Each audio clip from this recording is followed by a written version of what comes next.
all 8 teams that were in that tournament deserved to be there, and there were solid ball clubs and great coaching. And so I think going in, we knew it was going to be tough, and it probably turned out to be a tougher run than we thought, even though, we won our first 4 games and set ourselves up in pretty good position. But every game was pretty darn tough. I mean, we went to extra innings a couple of times and had some one-run games, and so it was good for our kids to go through that. And some of the experiences during the year, we had some tough games during the year. We had to come back and win, and it served us well when we got in there. And so even though we won it, there was probably several teams there that were deserving of it. There were great ball clubs, but our kids are, and hopefully will continue to be very resilient.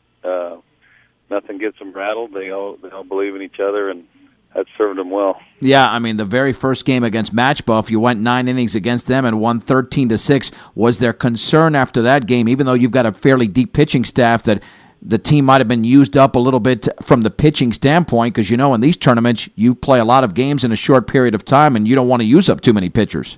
Well, first of all, Matchbuff, Coach Gector and Coach Zatovsky always do a great job in their league rival, and we knew it was going to be a tough game, and we had beat them twice, earlier in the year, and we tried to tell the kids that doesn't mean anything. It's going to be a tough game, and the biggest thing that helped us in this tournament, we have a lot of pitching, and we weren't too concerned. We used a couple pitchers that game and still had quite a bit left. So pitching-wise, we were in pretty good shape. That was, in this new format for the 3A, the 18 double elimination, pitching's going to be the key, as everybody's finding out, especially when you play.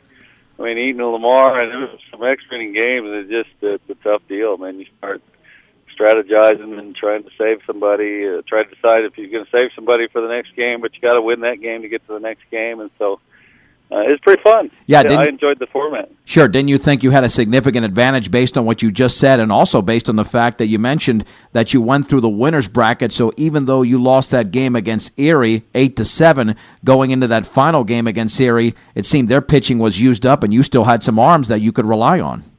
I think so. We that first game, I wanted to give my senior, Josh Anderson, who was undefeated at the time, he was 8-0, a chance to win it because he is a senior, and we had Pierce Johnson ready for that second game, which is pretty good insurance. He ended up being 10-0 on the season as a sophomore, and just had a phenomenal year. And so, we were blessed with the pitching we have this year, and the seniors had a great year, and we had some youngsters pitch really well, and I think that was the difference.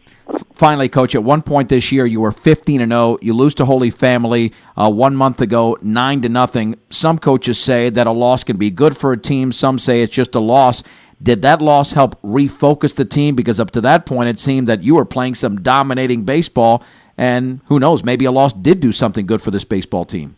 Well, you're exactly right. That's what we talked about. As a matter of fact, when we lost that game, I couldn't have a better time. It was in front of a league rival. There was a track meet going on right next door there, so there was a lot of people watching the game, and we got embarrassed, and we got 2 hit, and we got shut out, and it was perfect.